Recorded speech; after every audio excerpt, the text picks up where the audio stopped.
Back with another update on free agency day here on Sportsnet. And I was about to start this video with, okay, the news is slowing down. And then the Tampa Bay Lightning decided, no, actually it very isn't. Brayden Point, who has 1 year remaining on his contract with the Tampa Bay Lightning, who he just won back-to-back Stanley Cups with and has been very good with, he just signed an 8-year contract extension. So he's going to be under contract for at least the next 9 years. Brayden Point, drafted 7 years ago in 2014 in the third round somehow, signed an 8-year extension, $9.5 million against the cap. Hey, does that mean he makes less than? Yes.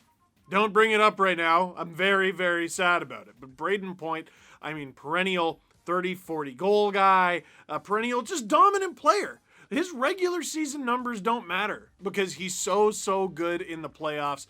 It's a great signing for the Tampa Bay Lightning because it just means they get to keep the most important parts of the band together.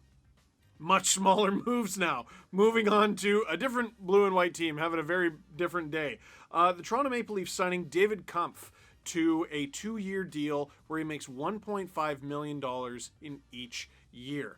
He had 1 goal last year with the Chicago Blackhawks. He has played 235 games over the past few seasons since 2017 for the Blackhawks. When I first saw this deal, I was like, I don't get this at all. And then I was amazed at the Blackhawks fans flooding into my mentions, talking about what a defensive stud this guy is. Obviously, offensively, there's not much going on, but he takes faceoffs, wins them, and his numbers defensively were very good on a team that was not very good. I was encouraged, at least, by how Blackhawks fans went to bat for him. Curtis Gabriel also signing a deal with the Leafs. He's a depth winger. He doesn't score very much, but he is large and in charge. Will get into fights, and he's big on social causes as well. Chris Weidman signing with the Montreal Canadiens. You might remember that name as a former UFC champion, but also as one of the members of the Ottawa Senators who was in the famous taxi cab incident that got him traded out of town to Edmonton. He eventually found his way to the AHL, and then this past season in the KHL, where he was actually extremely good. So the Montreal Canadiens are taking a flyer on a player worth taking a flyer on.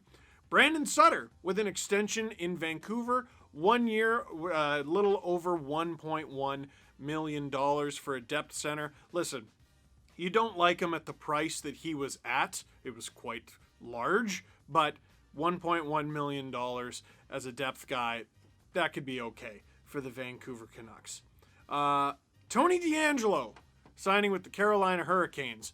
The New York Rangers disliked this guy so much that right after giving him a $9 million contract, they let him play about half a dozen games, and then they said, actually, we're going to pay you to not play for us. Go away. And then they bought him out. And he was drafted by the Lightning. They traded him. And the Coyotes traded him. And also he got into trouble in the OHL. But good luck, Carolina. Maybe it'll work for you. Trevor Lewis going to the Calgary Flames. Good depth forward. He's been around for a long time. Again, like a lot of these moves aren't really flashy, but he's been a guy who has had good underlying numbers at times in his career. Goligoski joining Minnesota. There's a veteran defenseman, and they're going to need one after they just got rid of one in Ryan Suter. He's going to wear 47, and according to the Minnesota Wild's social media channels on Twitter, he was asked what the significance of 47 is, and he said there isn't one. And last but not least, I want to end this video on a positive note. The Arizona Coyotes signed Liam Kirk to an entry-level contract. Liam Kirk, you should know, as a player drafted out of England who has been extremely good in world tournaments. He was very, very good in the Ontario Hockey League with the Peterborough Petes. And I just know that all the Brits watching these videos are all cheering for Liam Kirk. I am too. I hope he has great success. So what do you think of these signings? Leave a comment in the comment box down below. But for now, that is it for this one. Thank you very much for watching. Click like if you like this video. Click subscribe if you really liked it. Tell all your friends. We got lots more videos on this channel, lots more videos in this playlist, and lots more to come. Kemper might get traded. There could be an Eichel thing. There could be a lot. You never know.